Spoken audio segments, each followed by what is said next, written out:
Okay, तो आज का जो टॉपिक है लिस्ट बिल्डिंग एंड इनविटेशन, जो हमारा डे 3 है, जिसके ऊपर हम आज सीखने वाले हैं कि क्यों लिस्ट बनानी है, कैसे लिस्ट बनानी है और कैसे इनविटेशन देना है। क्या क्या गलतियां हम करते हैं और ये गलतियां आगे चल के बहुत प्रॉब्लम कारक होती है। ये छोटी छोटी गलतियां भी आगे चल के बहुत हमारा नुकसान करके देती है। हम बड़ी गलतियां नेटवर्क मार्केटिंग में नहीं करते हम, लेकिन छोटी गलतियां बहुत करते हैं और ये छोटी गलतियां आगे चल के बहुत नुकसान कारक हो जाती है। तो सबसे पहला, आज हम एजुटेक में आए हैं तो हमारा काम है, जैसे मैंने कल बोला, कल हमने सीखा कि यहाँ पे हमारा काम क्या है। क्या है हमारा काम यहाँ पे? तो हमें इस प्रोजेक्ट के बारे में ज्यादा से ज्यादा लोगों तक इस प्रोजेक्ट को पहुंचाना है। एजुटेक के प्रोजेक्ट को हमें ज्यादा से ज्यादा लोगों तक पहुंचाना है, यानी कि बेचना हमारा काम है। हमारा काम है बेचना, हम बेच रहे हैं। कुछ लोगों को प्रोडक्ट बेच रहे हैं, कुछ लोगों को हम बिजनेस बेच रहे हैं, अपॉर्चुनिटी बेच रहे हैं। कुछ ना कुछ तो हम बेच रहे हैं। और जब बेचने की बात आती है, तब इस दुनिया के सबसे फेमस ऐसे एक ट्रेनर हो चुके हैं, होके गए हैं, जिनका नाम है जिग जिगलर। ठीक है। उनका ये कहना है, वो सबसे बेहतरीन, मैं कहूंगा इस दुनिया के सबसे फेमस सेल्स पर्सन हुआ करते थे वो। मतलब वो एक ऐसा सेल्स पर्सन बंदा था, वो किसी को भी बेच सकता था कुछ भी प्रोडक्ट। वो जिस किसी के भी घर के पास, घर में जाता था किसी प्रोडक्ट को बेचने के लिए, वो खाली हाथ नहीं लौटता था। ऐसे बहुत ही बड़ी शख्सियत थी जिग जिगलर। उनका एक फेमस कोट है। उनका ये कहना था कि वो बात, उन्होंने बहुत लोगों को बहुत सारे प्रोडक्ट बेचे और फिर उसके बाद उन्होंने बेचने में वो ट्रेनर बन गए। मतलब वो लोगों को ट्रेन, लोगों ने, कंपनी उनको हायर करनी करनी शुरू कर दी। कंपनी उनको इनवाइट करना शुरू कर दी कि आप हमारे लोगों को सिखाओ कि आप कैसे बेचते हो। और फिर वो ट्रेनर बन गए, ऑथर बन गए। बहुत अच्छे अच्छे बुक्स उन्होंने ट्रेनिंग सेल्स के बारे में लिखे हैं। तो अगर आपको सीखना है सेलिंग, तो ये जो नाम है जिग जिगलर, आप अमेजोन पे डालोगे, गूगल पे डालोगे, तो उनके बहुत सारे बुक्स आपके सामने आ जाएंगे। कोई भी एक बुक परचेस कर लेना, आपको बहुत सारी चीजें बेचने के बारे में सीखने को मिलेगी। अब जिग जिगलर का ये कहना है, एक बहुत ही फेमस कोट था उनका। उनका ये कहना था कि मैं कभी भी किसी को, मैं कस्टमर को कभी भी कोई प्रोडक्ट बेचता नहीं हूं। मैं कभी भी किसी कस्टमर को प्रोडक्ट बेचता नहीं हूं। कस्टमर मेरे से खरीदता है। इसका मतलब क्या है? इसका मतलब ये है कि वो किसी को कभी फोर्स नहीं करते थे, कन्विंस नहीं करते थे बेचने के लिए। वो परिस्थिति ऐसे निर्माण करते थे कि सामने वाला कस्टमर खुद उनके सामने खड़ा रह के पैसे प्रोडक्ट परचेस करता था। तो ये जो सिचुएशन है, यही सिचुएशन हमें खड़ी करनी है हमारे लाइफ में, बेसिकली। ओके। इस एजुटेक में तो ये कैसे हो गया, तो आपको धीरे धीरे समझ में आएगा आगे। बात ये है, उनका और एक कोट था जो मैंने यहाँ पे लिखा है, स्टॉप सेलिंग स्टार्ट हेल्पिंग। देखो, आप जो बेचने जा रहे हो, तो एक्चुअली आप किसी दुकान में जाते हो। अगर आप किसी दुकान में जाते हो तो आपको एक शर्ट लेनी होती है, और आप कपड़े की दुकान में चले गए शर्ट लेने के लिए, और आपने उस सेल्स पर्सन को पूछा कि मुझे शर्ट चाहिए।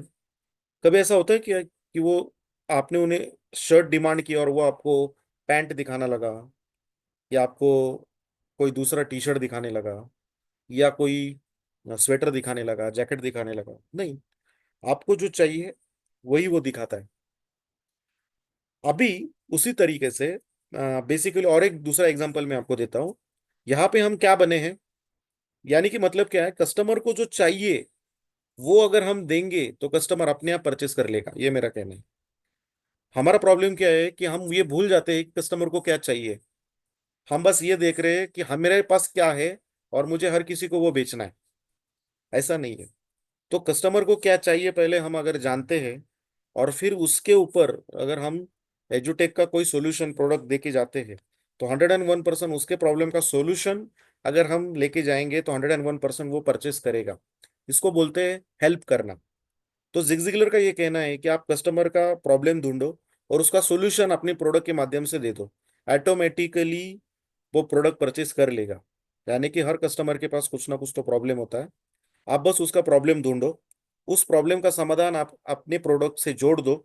यानी कि आपके प्रोडक्ट से उसके प्रॉब्लम का समाधान मिलना चाहिए। ऐसा आप उस तरीके से आप उसको प्रेजेंट करो आपके प्रोडक्ट को, फिर ऑटोमेटिकली वो आपका प्रोडक्ट परचेस कर लेगा। लेकिन हमारे पास उल्टा होता है, हम कभी कस्टमर का प्रॉब्लम जानते ही नहीं है। हम डायरेक्टली क्या करते हैं, हमारा प्रोडक्ट बेचना शुरू कर देते हैं बिना कस्टमर का प्रॉब्लम समझे। और इसी के चलते प्रॉब्लम ये होता है कि हम बेच नहीं पाते हैं। तो उसका ये कहना है कि इसीलिए सेल्स पर्सन पुशी लगते हैं। पुशी यानी कि लोगों को सेल्स पर्सन अच्छा नहीं लगता, क्योंकि वो बहुत फोर्स करता है, कन्विंस करता है।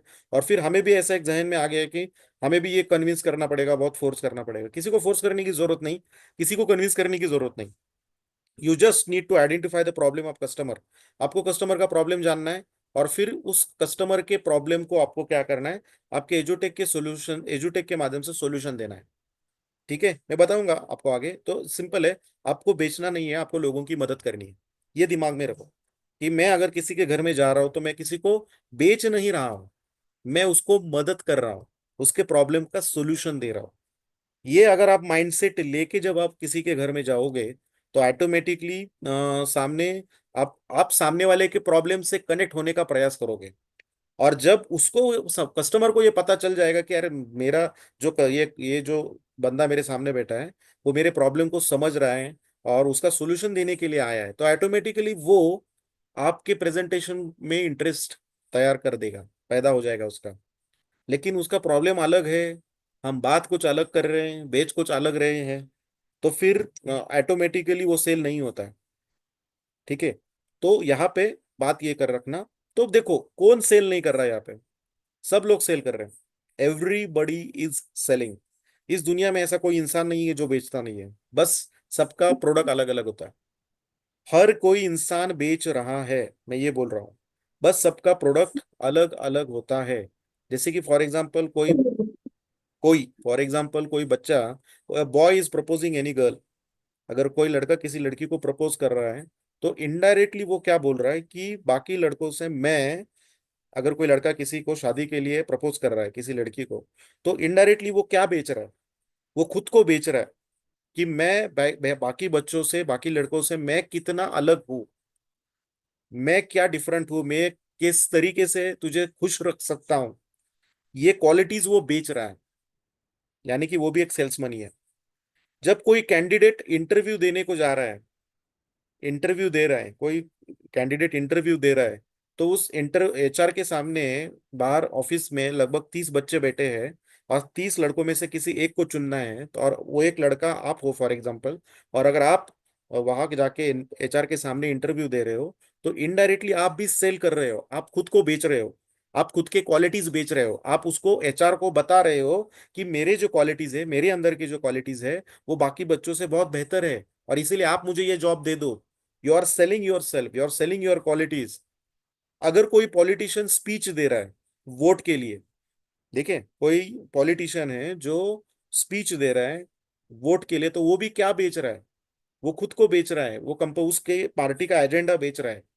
वो लोगों को कन्विंस कर रहा है कि उस पार्टी के सामने वाले पार्टी से बेहतर हमारी पार्टी है, सामने वाले प्रतिस्पर्धी से बेहतर मैं हूं, आप मुझे वोट दो। वो खुद को बेच रहा है।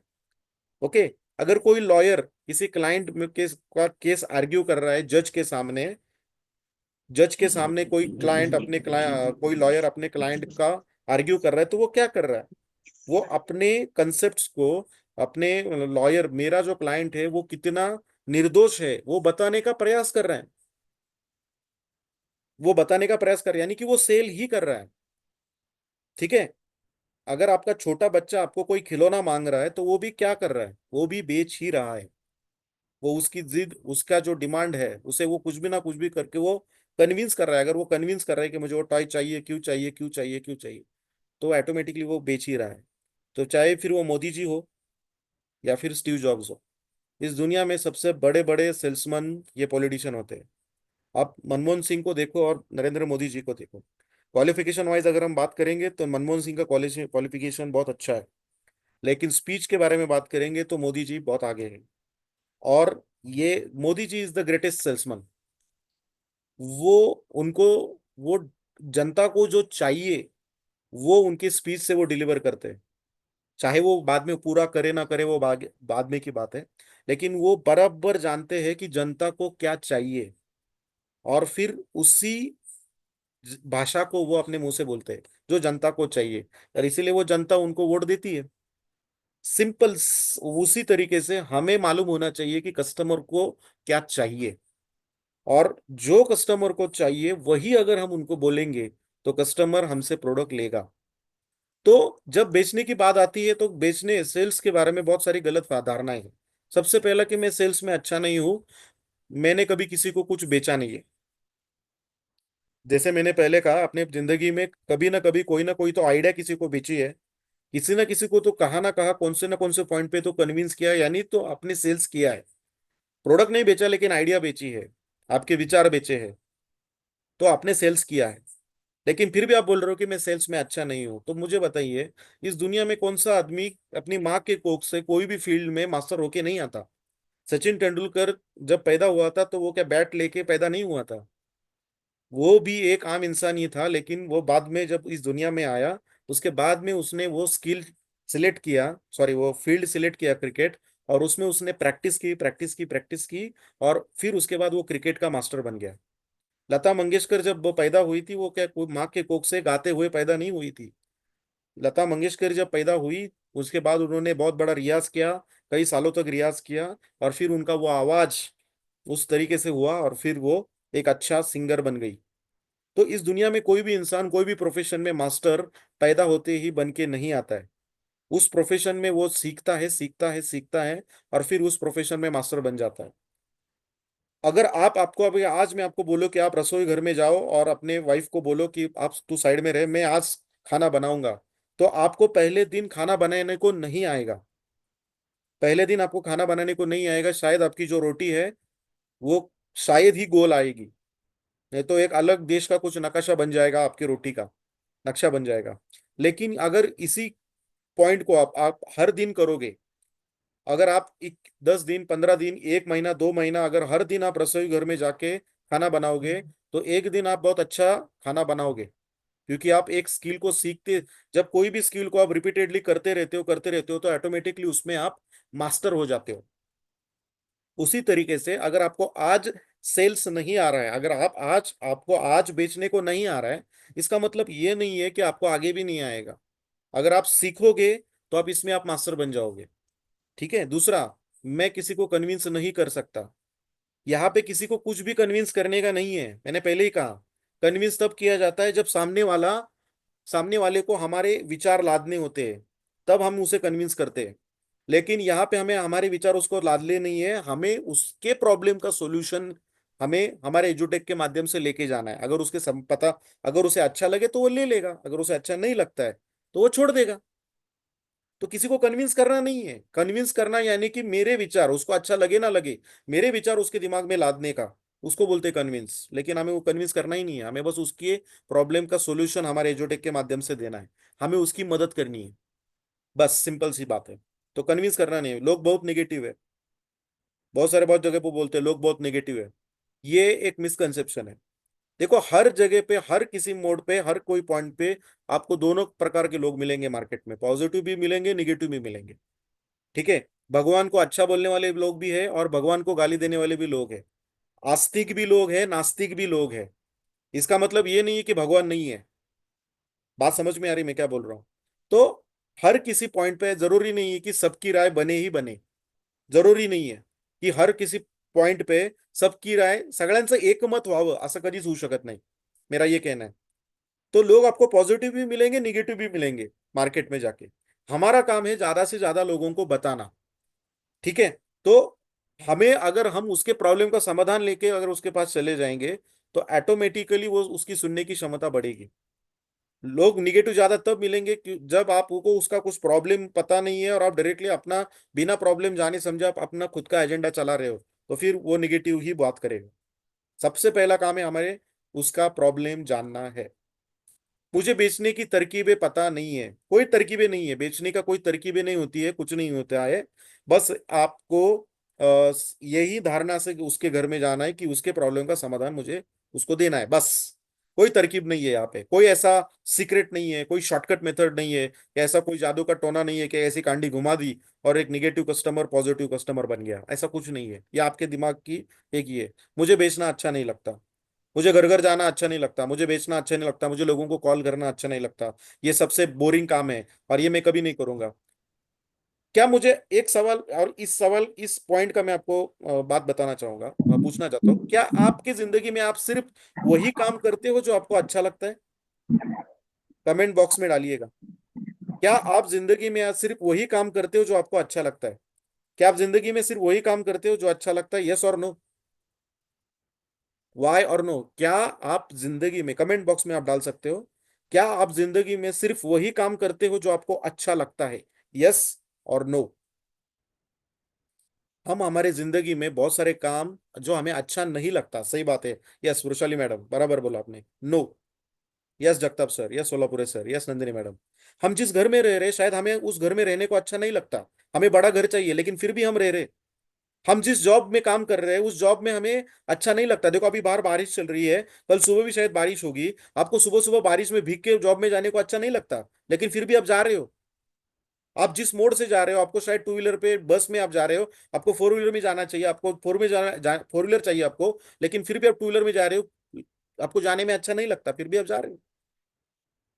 जिंदगी में, अपने जिंदगी में, यस नंदिनी लोहीकर मैडम, घोड़के सर, नहीं अच्छा, ऐसा कंपलसरी नहीं है ना कि आपकी जिंदगी में आप सिर्फ वही काम करते हो जो आपको अच्छा अच्छा लगता है, लेकिन क्यों कर रहे हो? मजबूरी में कर रहे हो। तो सेल्स में अगर काम करना है, आपको अच्छा नहीं लगता है, तो ये तो सोचो सही कि इस सेल्स में मुझे लोगों को बात करना, लोगों को कॉल करना, लोगों को इनविटेशन देना, लोगों के घर घर जाना अच्छा नहीं लगता, लेकिन ये काम करने से क्या होगा? अगर 3 साल आप एजुटेक में इसी सिस्टम से काम करोगे, 3 साल, तो 3 साल के बाद आपको काम करने की जरूरत नहीं पड़ेगी। आपको पैसा ऑटोमेटिकली आना शुरू हो जाएगा, पैसिव इनकम आना शुरू हो जाएगा। और ये काम करने से आगे चल के आपके महीने का इनकम 5 लाख से 10 लाख रुपया होता होगा, तो करने में क्या प्रॉब्लम है? क्योंकि आप जो काम कर रहे हो, जो नौकरी कर रहे हो, जिसको आप, जिस काम में आपको कभी भी जाने को अच्छा नहीं लगता, वो काम, या फिर जिस घर में आप रह रहे हो, जिस घर में आपको रहने को अच्छा नहीं लगता, उस घर में आप सालों से रह रहे हो, और आगे चल के सालों तक भी रहोगे, क्योंकि कोई ऑप्शन ही नहीं है। लेकिन अगर ये काम करने से 3 साल के बाद ये काम में अगर आपकी जिंदगी के सारे सपने पूरे होते रहेंगे, तो फिर करेंगे ना, क्या प्रॉब्लम है? करना चाहिए कि नहीं चाहिए? हेलो, यस और नो, वाई डालो, वाई और यन। ये काम करना चाहिए कि नहीं चाहिए? अगर 3 साल के बाद महीने का इनकम 5 से 10 लाख रुपया होता रहेगा, तो करना चाहिए कि नहीं चाहिए? सेल्स में आना चाहिए कि नहीं चाहिए? यस करना चाहिए। थैंक यू डब्बे sir, Solapure sir, yes Nandini madam, thank you. तो बात यही है ना। देखो सेल्स इस दुनिया का सबसे सबसे बेहतरीन बेहतरीन प्रोफेशन है। मैं प्रूफ कर सकता हूं। अगर कोई यहाँ पे इंडस्ट्रियलिस्ट है, कोई भी इंडस्ट्रियलिस्ट है, कोई इंडस्ट्री शुरू होती है, तो इंडस्ट्रियलिस्ट में अलग अलग सेक्टर होते हैं। उनका अकाउंटिंग एक फील्ड होता है, एक मैन्युफैक्चरिंग का फील्ड होता है, एक मार्केटिंग का फील्ड होता है, एक और कौन सा होता है, एक ह्यूमन रिसोर्सेज का फील्ड होता है। ऐसे अलग अलग फील्ड होते हैं, एक R&D का फील्ड होता है। ये सभी फील्ड में पैसा लगता है, पैसा देना पड़ता है, कंपनी को पैसा देना पड़ता है। एकमात्र फील्ड होता है सेल्स, जिसमें कंपनी को वो पैसा लेके आता है। यानी कि आप चाहे कितना भी बेहतरीन प्रोडक्ट बना लो, जब अगर कोई बेचने वाला ही नहीं रहेगा, तो प्रोडक्ट का क्या करने का? तो बेचने, सेल्समैन ही इस दुनिया को चला रहे हैं। कोई भी कंपनी में रेवेन्यू कौन ला रहा है? तो सेल्स का बंदा ला रहा है। अगर आपकी कंपनी को प्रॉफिट चाहिए, तो सेल्स बढ़ाओ, सेल्स बढ़ाओ, यानी कि सेल्स फोर्स बढ़ाओ। अगर कंपनी का टर्नओवर बढ़ेगा, सेल्स बढ़ेगा, तो टर्नओवर बढ़ेगा, टर्नओवर बढ़ेगा, प्रॉफिट बढ़ेगा, प्रॉफिट बढ़ेगा, तो आपका सैलरी, आमदनी सब बढ़ेगा, तो सेल्स तब बढ़ेगा, तब बढ़ेगा। और ये सेल्स कौन बढ़ाएगा? सेल्स पर्सन बढ़ाएंगे। तो इस दुनिया में को चलाने वाला जो पहिया है ना, वो सेल्स वाला है, क्योंकि सेल्स की कंपनी में पैसा लाता है और उसके ऊपर कंपनी चलती है। बाकी सब फील्ड में कंपनी को खुद को जेब से पैसा डालना पड़ता है। एकमात्र फील्ड है जहां कंपनी को बाहर से पैसा आता है, वो है सेल्स। इसलिए सेल्स पर्सन को ये पूरे वर्ल्ड में बहुत डिमांड है। ये बात ध्यान में रखना। और अगर आप अच्छा सेल्स पर्सन बन जाते हो, तो आप जिंदगी में कुछ भी कर सकते हो, कुछ भी कर सकते हो। ये बात ध्यान रखना। यस चलो, आगे निकलते हैं। यहां पे अभी मैं बात करूंगा लिस्ट बिल्डिंग के ऊपर। अब लिस्ट बिल्डिंग के ऊपर मुझे बात करनी है, तो सबसे पहला काम हमें करना है कि यहाँ पे एक लिस्ट, आपको एक डायरी लेनी है। और डायरी लेने के बाद आपको यहाँ पे पहला काम ये करना है, लिस्ट बनानी है हमारे लोगों की। लिस्ट यानी क्या? लिस्ट यानी हमारे पहचान वाले लोगों की सूची, नाम, उनके नाम, mobile number, area, mobile number नहीं लिखा तो भी चलेगा, नाम, एरिया आपको लिखना है। और यहां पे मैंने लिखा है लिस्ट यानी कि होप, लिस्ट यानी कि होप। लिस्ट यानी कि होप क्यों लिखा है मैंने ऐसा? ये इसलिए लिखा है क्योंकि जितनी लंबी आपकी लिस्ट होगी उतनी लंबी आपकी आशा होगी, उतना लंबा आपका कॉन्फिडेंस होगा। इसीलिए मैंने लिखा है लिस्ट यानी कि होप। लिस्ट यानी लोगों के नाम की सूची जिनको हम इस प्रोजेक्ट के बारे में बताना चाहते हैं। हमें उन लोगों की लिस्ट निकालनी है जिन लोगों को हमें इस प्रोजेक्ट में प्रोजेक्ट जिन लोगों को हमें इस प्रोजेक्ट के बारे में बताना है। इस बिजनेस को शुरू करने वाले लगभग 10 में से 8 लोग लिस्ट नहीं बनाते हैं। ये सबसे बड़ा दुर्भाग्य है इस बिजनेस का। इस बिजनेस में जब लोग फेलियर होते हैं, इस बिजनेस में जब लोग फेलियर होते हैं तो क्यों होते हैं? 10 में से 8 लोग इसमें लिस्ट नहीं बनाते, और यही उनका असफलता का सबसे प्रमुख कारण बनता है। जो लोग आज नेटवर्क मार्केटिंग में फेलियर है उनका सबसे पहला कारण यह है कि उन्होंने लिस्ट नहीं बनाई। इसके चलते वो फेल हुए। वो फेल इसलिए हुए, उनको लगा कि यार लोग ना बोल रहे, लोग तो हर जगह पे ना बोलते। फिर उनको लगा कि नहीं, मेरे पास तो इतने ही लोग थे, 2-4 ही लोग थे जिनको मैं ये प्रोजेक्ट के बारे में बता सकता था, और इसी के चलते ये 2-4 लोगों ने ना बोला। और अब मुझे लगता है कि मेरे लोग खत्म हो गए, मेरे पास कोई लोग नहीं है, मैं इस बिजनेस को बंद कर देता हूं। तो प्रॉब्लम ये है कि बहुत सारे लोग लिस्ट बनाते ही नहीं है। चलो फ्रैंकली बताओ मुझे, आप यहाँ पे लगभग 66 लोग हैं, कितने लोगों ने प्रॉपर डायरी के साथ अपने लोगों के नाम की सूची बनाई है? सच बताना है। ऊपर वाला आपको देख रहा है, सच बताना है, सच बताना है। अगर आपने बनाई है आपको आई टाइप करना है, आई आई आई। सच बताना है कि कितने लोगों ने यहाँ पे लिस्ट बनाई है। यस, गोरकर सर बोल रहे बनाई है, यस। फ्रैंकली रुशाली मैडम ने बोला है कि उन्होंने बनाई नहीं है, लेकिन अब तक रुशाली मैडम आपने पूरी तरह काम शुरू भी नहीं किया है। ऐसा समझ के चलते कि अभी अभी आपने काम शुरू किया है, आज आपका पहला दिन है इस काम का। तो चलो, ऐसा नहीं है कि आप लगभग 2-3 महीने से काम कर रहे हो और आप बोल रहे हो कि नहीं है। ठीक है, अभी ऐसा समझ के आज आपने काम शुरू किया है, ठीक है। लेकिन ये अच्छा है कि आपने बोल दिया कि नहीं बनाया मैंने। चलो, हल्ले सर बोल रहे बनाया, असलम सर बोले बनाया है। पांडुरंग शेरकर सर, आपने नहीं बनाया लेकिन आप काम कर रहे हो, तो आपको तो बनाना पड़ेगा लिस्ट। आपको तो बनाना ही पड़ेगा list. Yes, Manisha Patel madam बोल रही है बनाया है। Yes madam, yes. Sujay Sujay Desai sir, आपने बनाया है। मनीषा पटेल मैडम बोल रही है बनाया है। तो जो लोगों ने काम शुरू नहीं किया, ठीक है, आज उनका पहला सेशन है, ठीक है, लेकिन काम शुरू करने से पहले आपको अपने लोगों की लिस्ट बनानी पड़ेगी। अब आप बोलोगे कि सर, जैसे ही आप लिस्ट बनाते हो आप टॉप 20% में ऑटोमेटिकली आ जाते हो। आप टॉप 20% में ऑटोमेटिकली आ जाते हो। Amit Joshi sir, yes perfect, बनाइए आपने। आपसे सर बनवा, लिस्ट बनवा। यस, गोडके सर आपने बनाई है। दालचंद्र Kushwaha ji, yes. DC sir आपने भी बनाई है। तो जैसे ही आप लिस्ट बनाते हो आप 20% में आ जाते हो। 80% लोगों को आप पीछे छोड़ देते हो ऑटोमेटिकली। आपने अभी तक आपने काम शुरू भी नहीं किया, बस आपने लिस्ट बनाई और आपने 80% लोगों को पीछे छोड़ दिया। सोचो कितना। और ये मेरे लगभग 15 साल का एक्सपीरियंस बोल रहा है, मैं 15 साल से इस इंडस्ट्री में हूं। इसीलिए लिस्ट बनाना चाहिए। अभी लिस्ट बनाने के फायदे क्या है, चलो देखते हैं फटाफट फटाफट। लिस्ट बनाने का पहला फायदा क्या है? यदि आप अपनी लिस्ट अपने लोगों के, यस राजेश जी, राजेश आपने लिस्ट बनाई है, हाँ। यदि आप अपनी लिस्ट में अपने लोगों के नाम नहीं लिखते तो सबसे पहला नुकसान क्या होता है? देखो, अगर आप लोगों के नाम नहीं लिखते हो तो संभावना यह है कि कुछ अच्छे लोग अपने लिस्ट से छूट जाएंगे, और फिर ऐसा हो सकता है कि ये लोग किसी अन्य टीम में शामिल हो जाए या फिर किसी अन्य कंपनी में काम शुरू कर दे। ऐसा हो सकता है ना, कि आपने उस किसी आपके दोस्त का नाम नहीं लिखा हो, आप भूल गए उसका नाम लिखना है, आपने लिस्ट ही नहीं बनाई। देखो, हमको क्या लगता है, हमारी सबसे बड़ी गलतफहमी क्या है? हमें यह लगता है कि सब लोगों के नाम मेरे दिमाग में है, सब लोगों के नाम मेरे दिमाग में है और मुझे पता है कौन किधर है क्या है। हेलो, आपके दिमाग में एक दिन में 10,000 से भी ज्यादा विचार आ जाते हैं, आपको पता है? 10,000 से भी ज्यादा। अगर मैं आपको बोलूं, आप मोबाइल आपका बंद कर दे, मोबाइल के ऊपर ना देखते हुए आप बैठे और पेन के साथ आप अपने लोगों के नाम लिखना शुरू कर दे, 10, 15, 20, 25, 50, इसके ऊपर आप लिख नहीं सकते हो। 50 लोगों के ऊपर आप लिख नहीं सकते हो। बात समझ में आ रही है? और अगर किसी आपने किसी बंदे का नाम नहीं लिखा, ऐसा हो सकता है कि कोई दूसरा आदमी जो एजुटेक कर रहा हो आपके दोस्त को कांटेक्ट करे, उसको डेमो दिखाए और आपके दोस्त को वो प्रोडक्ट बेच के चला जाए। ऐसा भी हो शायद हो सकता है कि वो दोस्त जुड़ जाए और वो आपको कॉल करे और बोले यार ये एक बहुत ही बढ़िया प्रोजेक्ट आया है एजुटेक, और उसके बारे में मुझे आपसे बात करनी है, तुझसे बात करनी है, और आप बोलोगे अरे मैंने तो पहले ही चालू किया है, 1 महीना पहले चालू किया, 2 महीना पहले चालू किया। फिर वो बोलेगा यार फिर तूने मुझे बताया क्यों नहीं, मेरे दोस्त ने, दूसरे दोस्त ने मुझे तो ज्वाइन कर लिया। ऐसा हुआ है, ऐसा हुआ है।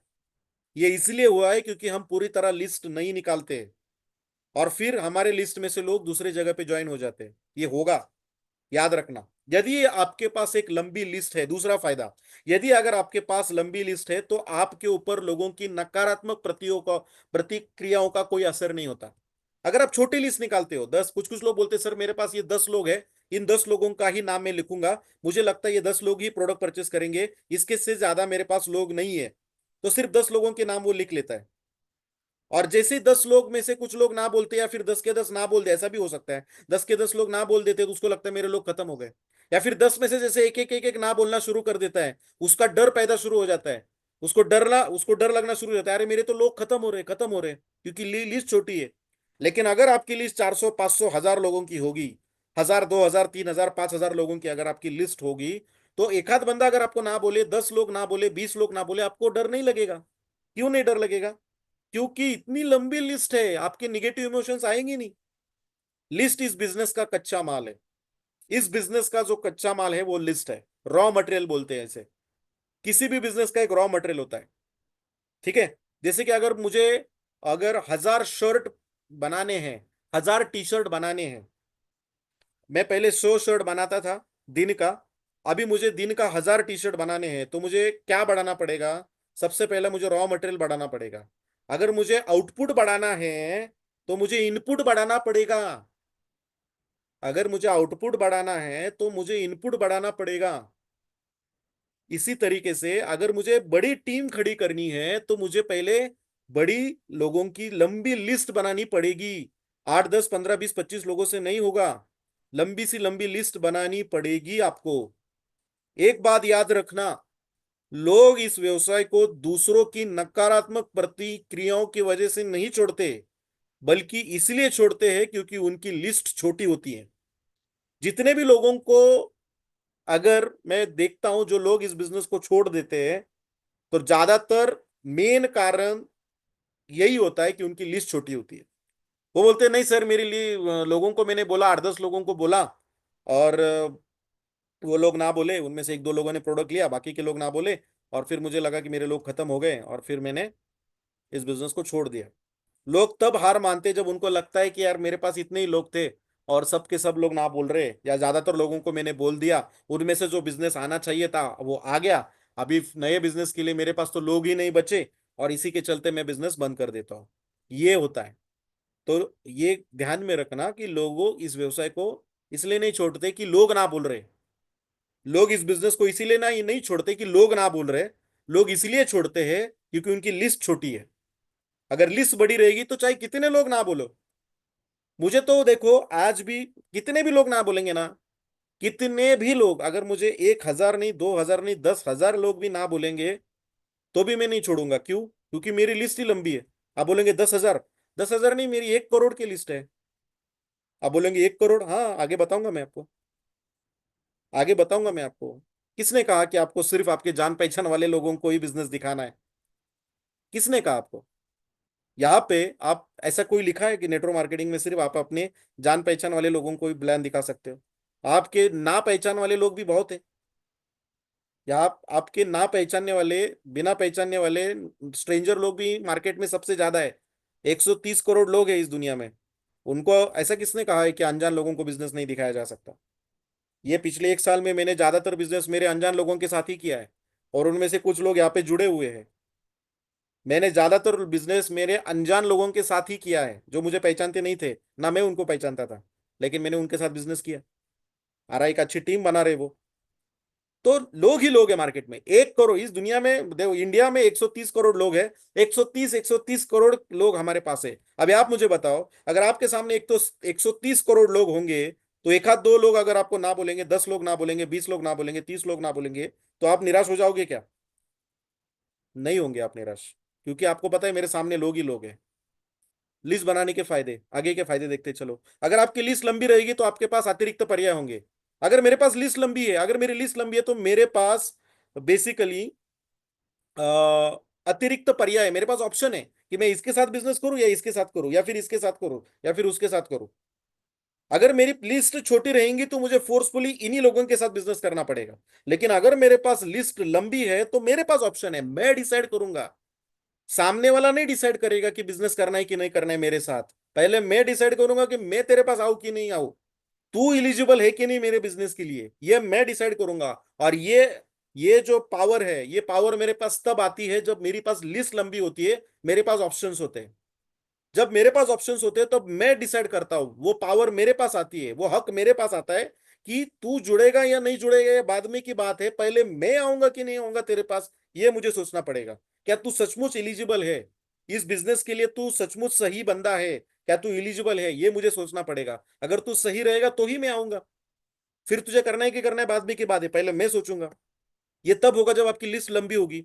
अगर आपको इस बिजनेस की शुरुआत में ही सही लोग मिल जाते हैं, और ये बहुत अच्छा फायदा होता है अगर आप अच्छे तरीके से लिस्ट को, बहुत अच्छे तरीके से बड़ी लंबी लिस्ट निकालते हो और उसमें से सही लोगों को चुनते हो। देखो, सही लोग अगर आपके टीम में पहले लेवल में ही आ जाते हैं तो फिर आप बाकी लोगों से बहुत आगे निकल जाते हो। आप बहुत स्पीड आपका बिजनेस में हो जाता है, बहुत लंबे स्पीड से, बहुत बड़े स्पीड से आप पैसा कमाते हो, क्योंकि सही लोग पहले इनिशियल लेवल पे ही आपके साथ आ गए हैं। और ये तभी होगा जब आप लंबी लिस्ट बनाओगे और चुनोगे, सिलेक्शन करोगे उनमें कौन से लोगों को मुझे चुनना है। आपकी लंबी लिस्ट आपके इस बिजनेस के ऊपर आप कितने गंभीर हो ये दिशा दर्शाता है।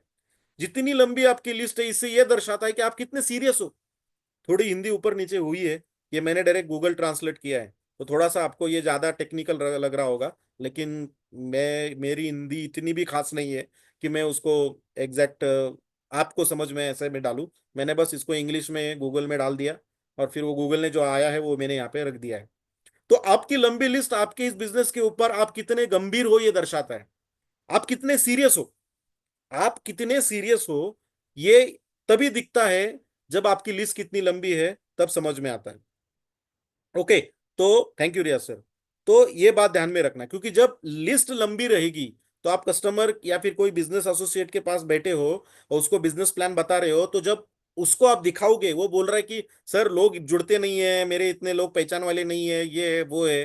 तो जब आप उसको 1000 2 हजार लोगों की लिस्ट दिखाओगे ना, वो क्या होगा, क्या रहेगा उसका रिएक्शन। जब आप उसको 500 1000 लोगों की लिस्ट दिखाओगे, उसका रिएक्शन क्या होगा। उसका रिएक्शन पहले ये होगा कि यार सर के पास मेरे से ज्यादा लोग हैं, मैं अकेला लोग नहीं हूं, मैं अकेला बंदा नहीं हूं, मेरे जैसे उनके पास 1000 लोग हैं, कोई ना कोई तो जुड़ लेगा। लेकिन अगर मैं आ जाता हूं सर के साथ तो ये लोग मेरे नीचे आएंगे। ये दोनों पॉइंट से वो आपके साथ जुड़ेगा। लेकिन ये जुड़ेगा तब जुड़ेगा जब आप उसको दिखाओगे आपकी लंबी चौड़ी लिस्ट। बात ध्यान में रखना, क्लोजिंग करते समय आपको ये लंबी लिस्ट बहुत काम आएगी, ये जो मैंने अभी आपको बोला उसी के लिए बोला। तो लिस्ट मेकिंग प्रोसेस क्या है, तो सबसे पहला आपको एक लिस्ट बनानी है, दूसरा उसको बढ़ाना है, तीसरा उसमें आपको चुनना है कि कौन से लोगों के पास मुझे जाना है, और चौथा हमें ट्रेन करना है खुद को कि हर दिन मेरे लिस्ट में मैं नाम ऐड करते जाओ करते जाओ करते जाओ करते जाओ, रुकना नहीं है। रुकना नहीं है, हर दिन मुझे उस लिस्ट में नाम ऐड करते जाना है करते जाना है करते जाना है। ये लगातार आपको करते जाना है। तो सबसे पहले बात ध्यान में रखना कि लिस्ट मेकिंग की प्रोसीजर क्या है। लिस्ट बनानी है तो कैसे शुरुआत करनी है, तो फॉर्मूला मैं आपको देता हूँ, ये बहुत पुराना फॉर्मूला है और बहुत दिनों से ये चलता आ रहा है। और यही फॉर्मूला सबको कॉमन है और हर जगह पे ये फॉलो होता है, हर कंपनी में ये फॉलो होता है। तो लिस्ट बनानी है तो सबसे पहले कहाँ से शुरू करना है, तो फ्रेंड्स फॉर्मूला। फ्रेंड्स फॉर्मूला यानी कि सबसे पहला है एफ, यानी कि फ्रेंड्स, आपके दोस्त। तो आपके दोस्त बहुत सारे हैं, सभी लोगों को आपको उनके नाम लिखने हैं। बहुत सारे आपके स्कूल के दोस्त, कॉलेज के दोस्त, आपके अभी के दोस्त, आपके सोसाइटी के दोस्त, आपके इर्द गिर्द के लोग, सब लोग जो आपके दोस्त है, सबके नाम आपको लिखने हैं। फिर आर बोले तो रिलेटिव्स, आपके जितने भी रिलेटिव्स है सबके नाम आपको लिखने हैं। अगर आप दोस्त की बात करें तो लगभग 200 लोग तो हमारे दोस्त रहेंगे, स्कूल और कॉलेज को पकड़ के। जितने भी कॉलेज और स्कूल हमने किए लगभग 200 लोग हमारे पास कनेक्टेड रहेंगे। फिर रिलेटिव्स, लगभग 200 लोग तो रिलेटिव में रहेंगे, अलग अलग अलग, मेरे और मेरे वाइफ के रिलेटिव सब पकड़ते हैं तो अलग अलग 100 200 लोग आ जाते हैं। क्योंकि भाई सिर्फ भाई नहीं होता ना, मेरा चचेरा भाई भी होता है, मेरे मामा मामा का लड़का भी होता है, मेरे मासी का लड़का भी होता है। तो अलग अलग किस्म के भाई होते हैं, अलग अलग किस्म की बहन होती है। तो अलग अलग किस्म की इतने रिलेटिव्स मेरे पास है, और सबको पैसों की जरूरत है, सबको प्रोडक्ट की जरूरत है हमारे। सबके घर में बच्चे हैं, सबको पैसा चाहिए, सबको इनकम चाहिए, सब कोई ना कोई तो कहाँ ना कहाँ तो भागम दौड़ी कर रहा है पैसों के लिए। तो ये सबके नाम मैं लिखूंगा। तीसरा, इंस्टीट्यूशनल फ्रेंड्स। हम जिस इंस्टीट्यूट में जा रहे हैं, शायद आप जिम में जा रहे हो, एक जिम आप जाते हो, फॉर एग्जांपल योगा क्लास आप जाते हो, कोई डांसिंग क्लास जाता है, कोई मेडिटेशन जाता है, कोई स्विमिंग के इंस्टीट्यूट में जाता है। तो वहाँ के लोग आप लिख सकते हो। एम्प्लॉय, आप जहाँ पे जॉब करते हो वहाँ के लोग आप लिख सकते हो। नेबर, आपके बिल्डिंग सोसाइटी के लोग, आपके इर्द गिर्द के नेबर लोग, उनको उनका उनके नाम आप लिख सकते हो। डीलर, अगर आप बिजनेसमैन हो, आपके सब डीलर्स लोगों के नाम आप लिख सकते हो। या फिर आपके पास जो बेचने वाले लोग हैं, जो आपको बेच के चले जाते हैं, सब लोगों के नाम आप लिख सकते हो। आपका सब्जी वाला, आपका दूध वाला, आपका पेपर वाला, आपका वॉचमैन, या फिर आपका आप जहाँ पे बाल कटाने जाते हो वो, सब सब जी जो लोग आपको कुछ ना कुछ तो बेच रहे हैं, जो जिनके आप परमानेंट कस्टमर हो, सालों से आपने उनसे माल लिया है, कभी कभार उनको भी एक माल बेचो। अगर किसी से आपने 10 15 20 साल से माल लिया है, उसको बोलना यार 10 साल से तेरे से मैं प्रोडक्ट ले रहा हूँ, 10 साल से एक बार तो मेरे से प्रोडक्ट ले ले। जायज बनता है कि नहीं बनता है? वाई और नो, वाई और यन, यस और नो। अगर 10 साल से कोई आपसे पैसा ले रहा है, कोई कुछ ना कुछ तो बन रहा है, तो प्लीज टाइप करिए, जायज बनता है कि नहीं एक बार उसको एक प्रोडक्ट बेचे हम। हमारा पेपर वाला, हमारा दूध वाला, हाँ, उसके भी घर में बच्चे रहेंगे, तो जायज बनता है कि उसको भी एक बार तो सही हम प्रोडक्ट बेचेंगे उसको। यस यस यस, सोलापुर है सर, यस जोशी सर। एक बार तो प्रोडक्ट, एक बार 20 हमारे तो, और हम कैसे लोग हैं सर? हम ऐसे लोग हैं कि हम बेसिकली किसी को छोड़ते नहीं है। किसी का अगर सर्विस हमें अच्छा लगता है तो उसी को पकड़ के बैठे हम। जो हमारा बाल काटने वाला है, तो बहुत दिन से हमारा बाल काटने वाला है, जिस दुकान से हम कपड़े ले रहे हैं, बचपन से हम उसी से कपड़े ले रहे हैं। तो इतने सालों से हमसे उसने पैसा लिया है, अब बात आई गई है उसको भी कुछ ना कुछ तो बेचने की। तो लेना पड़ेगा नाम, तो लिखना पड़ेगा उनके भी नाम। ठीक है। और फिर स्ट्रेंजर्स। स्ट्रेंजर्स, अभी आपको सब ये कैलकुलेशन करेंगे, तो आपके मोबाइल में कितने लोग हैं, कितने कॉन्टैक्ट्स हैं? चलो बताइए। ऑन एन एवरेज हर एक बंदे के मोबाइल में कितने कॉन्टैक्ट्स होते हैं? चलो कमेंट करके बताइए मुझे, कमेंट करके बताइए। Yes Ogale sir, Riyaz Pathan sir, yes thank you Bala Sahab sir, बाबा साहब सर। आप बताइए कितने कॉन्टैक्ट रहेंगे? 1000? 1000 कॉन्टैक्ट होते हैं। किसी के कॉन्टैक्ट 2000 होते हैं, किसी के 3000, किसी के 4000, किसी के 5000। देखो स्वाति मैडम बोल रही है 3500 कॉन्टैक्ट है। अभी आप मुझे बताओ, 3500 कॉन्टैक्ट है, 3.5 डेढ़ से 2000 चौगले सर बोल रहे हैं। अब ये सब जितने भी, चलो मैं 500 पकड़ता हूँ। ये 500 लोगों के कॉन्टैक्ट आपने स्टैंड में किसी चौक में खड़े होकर लोगों के ऐसे सेव करके रखे क्या? 5000। देखो इतने बड़े बड़े कॉन्टैक्ट है। अभी ये 5000 कॉन्टैक्ट आपके पास है, तो सबके घर में ये सब, ये हो गए आपके कॉन्टैक्ट। लेकिन दुनिया में लोग कितने हैं? दुनिया में 130 करोड़ लोग हैं हमारे इस दुनिया में। ये सब हमारे कॉन्टैक्ट है, ये सब हमारे प्रोस्पेक्ट है। ये सिखाऊंगा मैं आपको धीरे धीरे, जो मैंने पिछले 1 साल में किया है ना मैंने, जो मैं अननोन लोगों के साथ बिजनेस कर रहा हूँ। एक ऐसी लिस्ट जो कभी खत्म ही नहीं होती, बस आपको उनको जुड़ाना है, जुड़ाना है, जुड़ाना है। ऐसे सब लोगों को कैसे अट्रैक्ट करके आपके ऊपर लाना है और उनको बिजनेस करना है, उनके साथ बिजनेस करना है, ये मैं सिखाऊंगा। ये आज नहीं सिखाऊंगा, ये अलग सेशन लूंगा मैं आने वाले दिनों में, ज्यादा टाइम नहीं लूंगा। मुझे सिखाना है आप सबको, डोंट वरी। तो फिर आप ये कभी बोलेंगे नहीं कि मेरे लोग खत्म हो गए। लोग कभी खत्म नहीं होते दोस्तों, बात ध्यान में रखना। तो ये फॉर्मूला हो गया, और ये फॉर्मूला में आपने इस तरीके से इन लोगों की लिस्ट निकाली। ठीक है। अभी सबसे पहला तो लिस्ट, आपके लिस्ट में कौन होना चाहिए? फिर से एक बार देखते हैं। कोई भी ऐसा व्यक्ति जो जीवित हो, कोई भी ऐसा व्यक्ति जो जिंदा हो, 2 हाथ 2 पैर हो, चल रहा हो, और आपके बिजनेस की मीटिंग के लिए वो 40 से 45 मिनट टाइम दे सकता हो। आप बोलेंगे कोई भी ऐसा व्यक्ति हो जो जीवित हो, तो मैं हमारे एरिया का जो एमएलए है, विधायक है, आमदार है, खासदार है, उसका नाम लिखूं क्या? लिख सकते हो, कोई प्रॉब्लम नहीं। वो एक हाथ प्रोडक्ट ले भी लेगा हमसे, कोई भगवत गीता वगैरह ले भी लेगा। लेकिन क्या वो 1 घंटा आपको टाइम देगा? अगर वो दे सकता होगा तो आप जाओ उसको एक भगवत गीता या प्रोडक्ट बेच के आओ। ठीक है। तो बात यह है कि कोई भी ऐसा व्यक्ति जो आपको 1 घंटे का टाइम दे सकता है, ये सब लोग आपके लिस्ट में आने चाहिए। ये इंपॉर्टेंट पॉइंट है। बात ध्यान में रखना। ऐसे लोगों के नाम पहले लिखो जिस जो आपसे बड़े सपने देखते हैं। ऐसे लोगों का पहला नाम लिखो जिनके पास बड़े बड़े सपने हैं। यस, गोगरे सर के कांटेक्ट 8,700 है, तो 8,700 लोग उनके कांटेक्ट में है। ठीक है। लिस्ट बनाते समय लोगों के बारे में पूर्व ग्रह ना रखे, प्रीजज ना करे। बहुत बार क्या होता है, हम लिस्ट बनाना शुरू कर देते हैं और फिर नाम लिखना, जैसे लिखना शुरू कर बोलते हैं, यार ये नहीं करेगा, वो नहीं करेगा, ये नहीं करेगा, ये चिंगू से, इसके पास पैसा नहीं है, ये खड़ूस है, इससे मेरी बनती नहीं है। अरे अपने को क्या करने का, आप नाम लिखो बस। हमें सब लोगों की जरूरत नहीं है। हमें सब लोगों के पास जाने का भी नहीं है। मैं आपको बताऊंगा ना एक फंडा यहाँ पे अभी। जो लोगों के साथ आपकी बनती नहीं है, लेकिन या फिर जो लोग को आप मिल नहीं सकते हैं, आपको अच्छा नहीं लगता उनको मिलने के लिए, उनको क्या करने का मैं बताऊंगा ना अभी यहाँ पे। आप टेंशन मत लो, बस आप लिखो, नाम लिखो। नाम लिखो, नाम लिखो, क्या लिखना है आपको, नाम लिखना है, एरिया लिखना है। ठीक है ना। एरिया लिखना है। और उनके घर में 5th स्टैंडर्ड से 10th स्टैंडर्ड का बच्चा है कि नहीं वो लिखना है। टिक करना है, यस और नो। 5 to 10, 5 to 10। चौथा, उसके पास वो कितना महीने का कमा रहा है, अंदाजा, वो लिखना है। ठीक है, यानी कि नीड है कि नहीं। और लास्ट में वो डिसीजन मेकर है कि नहीं, खुद का खुद डिसीजन ले सकता है कि नहीं, वो लिखना है, यस और नो। तो 5 कॉलम आपको बनाने हैं। नाम, एरिया, स्टैंडर्ड, 5th स्टैंडर्ड और 10th स्टैंडर्ड का लड़का है कि नहीं। चौथा क्या, वो कितना इनकम कमा रहा है, कितना पैसा कमा रहा है। और पांचवा, वो खुद डिसीजन मेकर है या नहीं है। बस ये 5 कॉलम से आपको लिस्ट बनानी है। नाम, एरिया, तीसरा क्या बोला मैंने, 5th standard to 10th standard का लड़का है कि नहीं। चौथा, कितना इनकम है उसका, अंदाजा।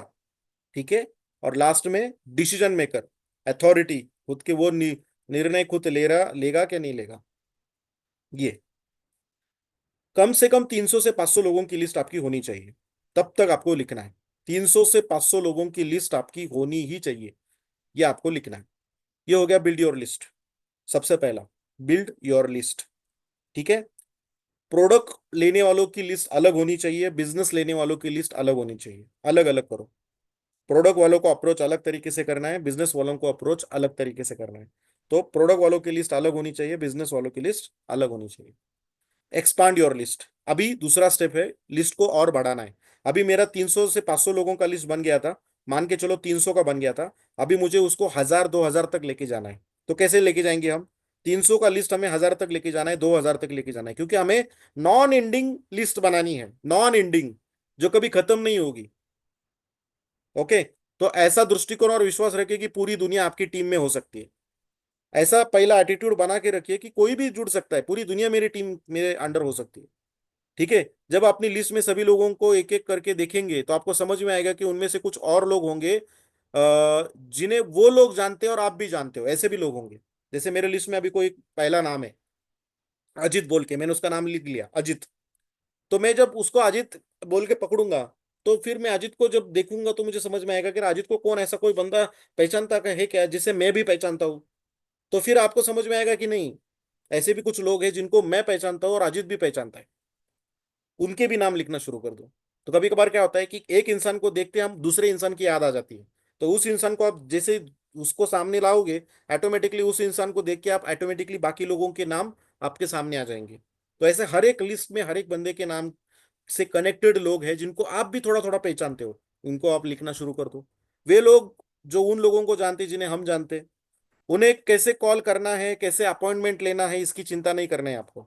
अभी बस आपको लिस्ट में नाम जोड़ते रहना है। बस लिस्ट में नाम जोड़ते रहना है, ये बहुत बड़ी एक्टिविटी है। अधिक नाम जोड़ने के लिए आपको फेसबुक, व्हाट्सएप ग्रुप, इंस्टाग्राम, इसका उपयोग करें।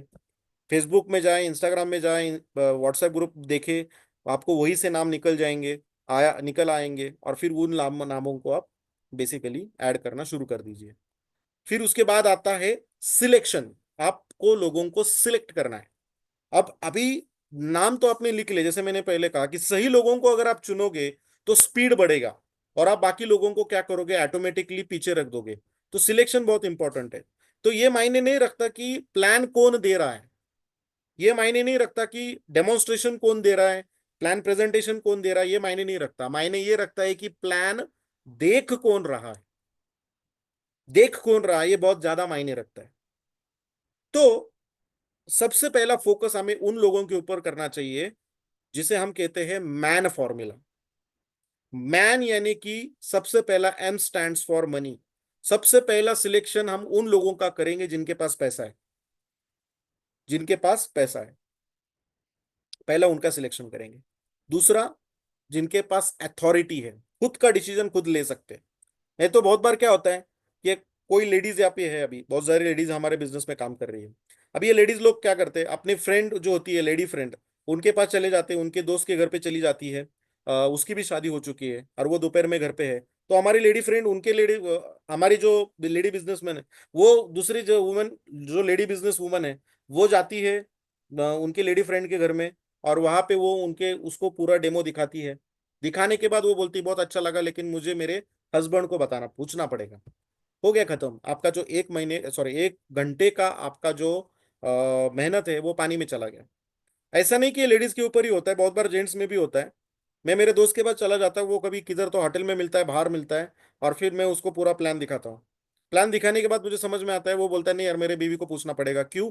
क्योंकि ये प्रोडक्ट जो है एजुकेशन रिलेटेड, और मेरे बच्चे की पढ़ाई मैं नहीं लेता हूँ, मेरी बीवी लेती है, तो बीवी को तो पूछना ही पड़ेगा।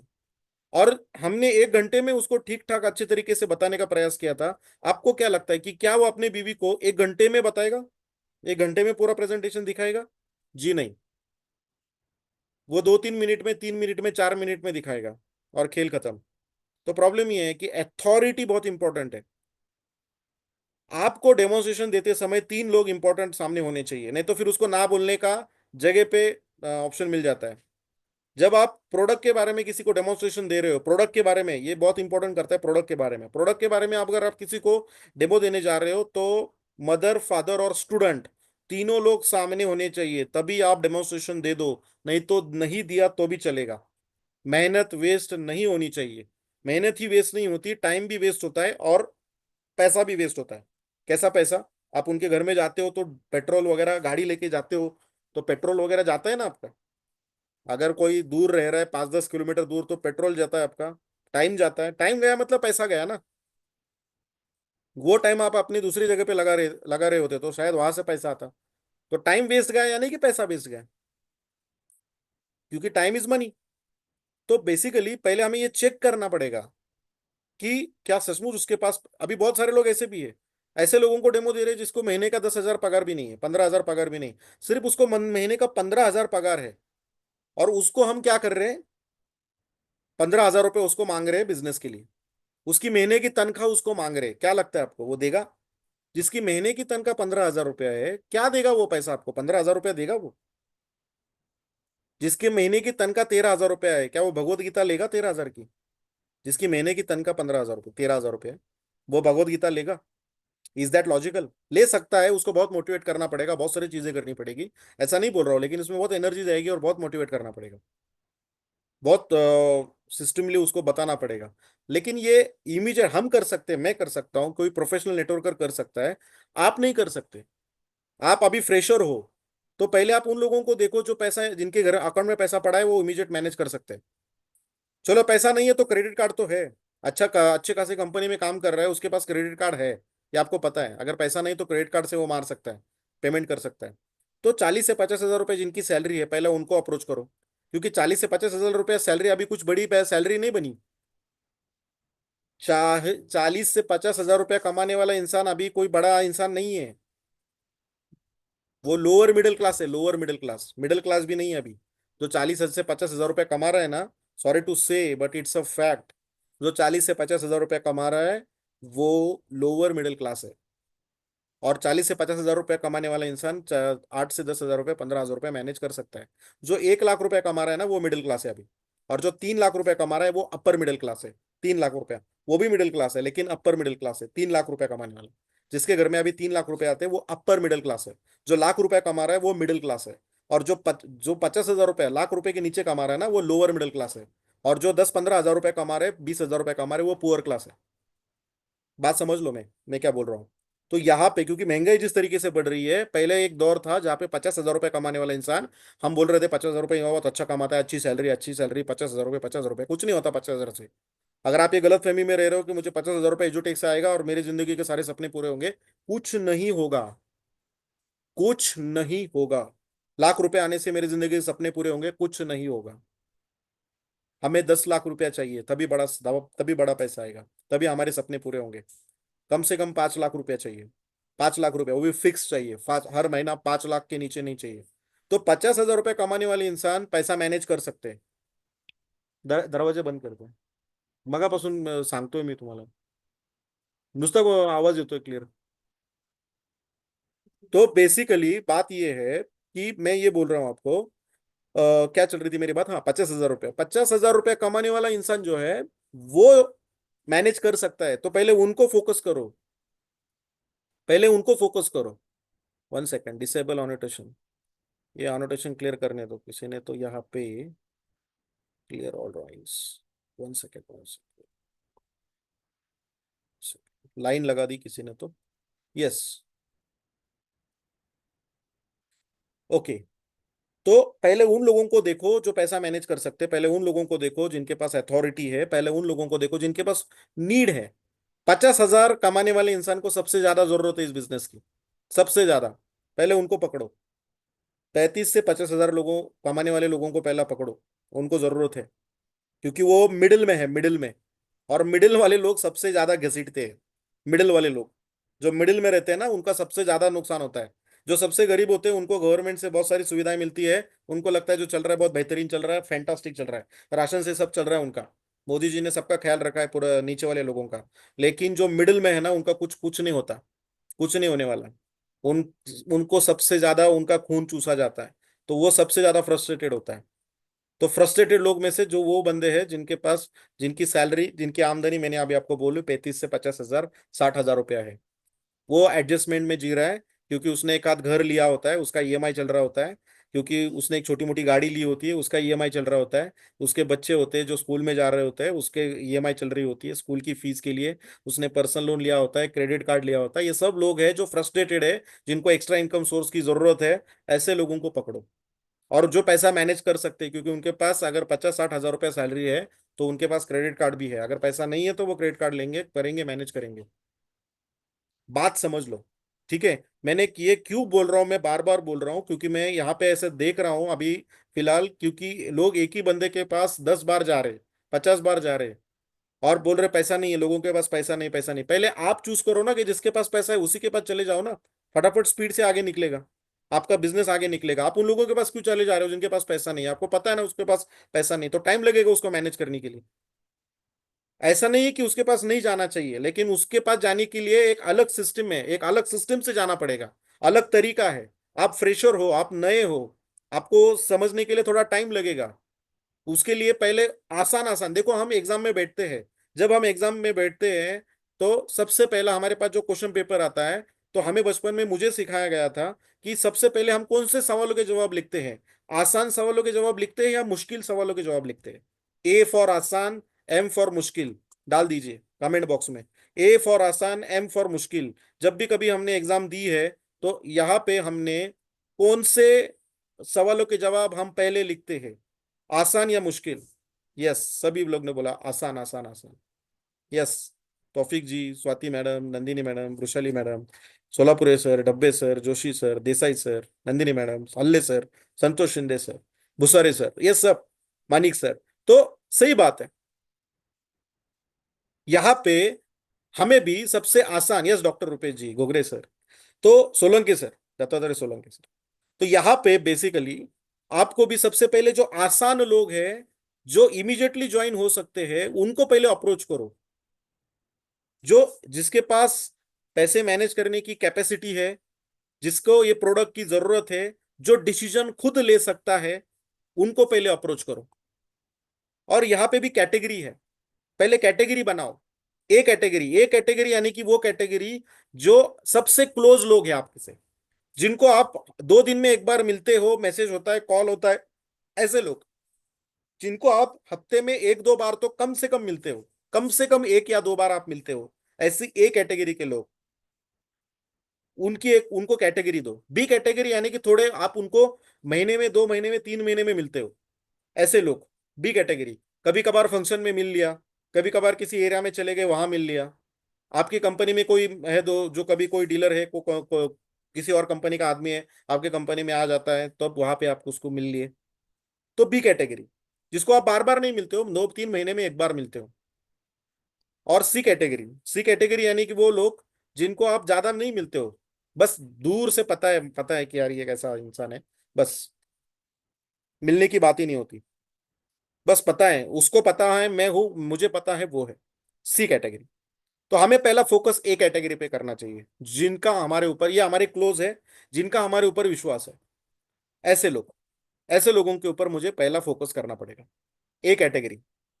तो कैसे करना है, क्या करना है, मैं बताऊंगा अभी आपको। ए कैटेगरी को हमें अप्रोच करना है डायरेक्टली, फोन कॉल अपॉइंटमेंट करना है। बी कैटेगरी को एक मैसेज आपको छोड़ना है। ये मैसेज कैसे छोड़ना है, क्या छोड़ना है, मैं अभी आपको एक स्क्रिप्ट देने वाला हूं, आपको वो सिखाने वाला हूं, आपको वो सीखना है। और बी कैटेगरी के जितने भी लोग हैं जो आपसे दूर है, आपके नजदीक नहीं रहते, आपसे दूर है, आपसे ज्यादा उनका कांटेक्ट नहीं होता, ऐसे लोगों को आपको पर्सनली उनको एक मैसेज डालना है। और वो मैसेज क्या है, मैं आपको दिखाने वाला हूं, मैं आपको देने वाला हूं। वो मैसेज आपको बस डालना है, लेकिन वो कैसे डालना है, उसका एक प्रोफेशनल तरीका होता है। वो प्रोफेशनल तरीके से ही आप उसको डालना पड़ेगा। वो कैसा है मैं आपको अभी यहाँ पे बताने वाला हूँ। पहला फोकस ए कैटेगरी पे। और फिर हमें ट्रेन ये भी करना है कि हमारी लिस्ट में नाम बढ़ाते रहना है, बढ़ाते रहना है, बढ़ाते रहना है। अब समय आ गया है कि आपको, जब आपकी पूरी लिस्ट खत्म हो जाती है, तो नए लोगों को भी आपको, जो अजनबी लोग, स्ट्रेंजर लोग हैं, उनके भी नाम आपको लिस्ट में ऐड करने हैं। अभी अजनबी लोगों को फायदा ये होता है कि उन लोगों को आपका पास्ट नहीं पता होता है। यहाँ पे बहुत सारे लोग ऐसे हैं कि जिनको जिन्होंने एक नहीं 10, 4-5 नेटवर्क मार्केटिंग कंपनी में काम किया है। तो बेसिकली अभी प्रॉब्लम ये हो गया है कि जब वो 4-5 कंपनियां बदल चुके हैं, और जब वो अभी इस एजुटेक में आ गए हैं, तो फिर से वो जब पुराने लोगों के पास चले जाते, तो फिर उनको, वो लोग क्या बोलते हैं, आ गए कुछ ना कुछ तो बेचने के लिए मेरे पास आ गया। ये हमारे क्लोज लोगों को पता हो गया, पता रहे, चल चल गया है कि ये हमेशा कंपनियां बदलता रहता है, या फिर ये हमेशा कुछ ना कुछ तो बेचने के लिए हमारे पास आता है। प्रॉब्लम ये है। लेकिन लेकिन स्ट्रेंजर लोगों का वैसा नहीं होता है। स्ट्रेंजर लोग, स्ट्रेंजर लोगों का वैसा नहीं होता है, क्योंकि स्ट्रेंजर लोग, अजनबी लोगों को पता नहीं होता है कि आपने भूतकाल में क्या किया है।